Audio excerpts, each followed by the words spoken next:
W.F. Howes presents an unabridged recording of Ida at My Table by Simonetta Wenkert, narrated by Simonetta Wenkert and Tuppence Middleton. For Isotta, Fiammetta and Livio. La vita è una combinazione di pasta e magia. Life is a combination of pasta and magic. Federico Fellini. Piazza Bologna. I watched as Ida tipped the contents of the bag onto the kitchen table, patting and sweeping the mound of lentils outwards with the blade of her palm towards the edges of the patterned oilcloth. "That's how you see if there are any stones in them," Ida explained, and I blushed, wondering whether she was judging me for not knowing. 7 months pregnant, I'd flown to Rome in the middle of an almost biblical heatwave to give birth to my first child.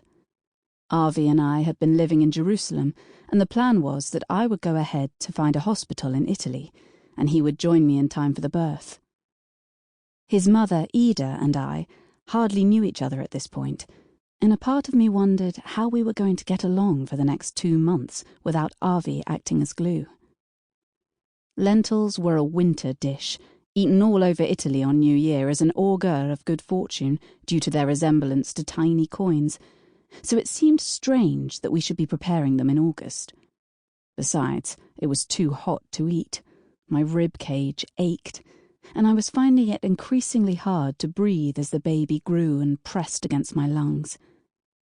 Perhaps Ida thought lentils would be nourishing for her grandchild, or else she had a craving for them herself.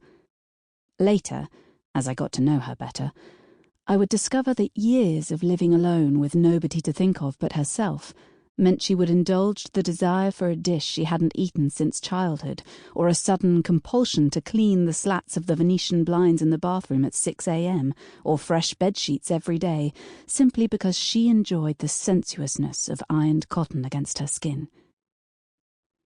That first morning, I remember Ida and I walked to the covered market in Via Catania, extra early, in order to avoid the heat, and returned with a waxed paper bag full of Castelluccio di Noccia lentils, which are grown on a plateau on the Sibylline Mountains in Umbria.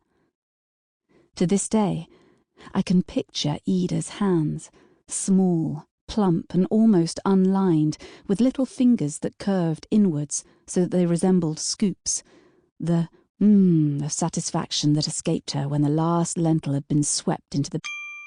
Sample complete. Ready to continue?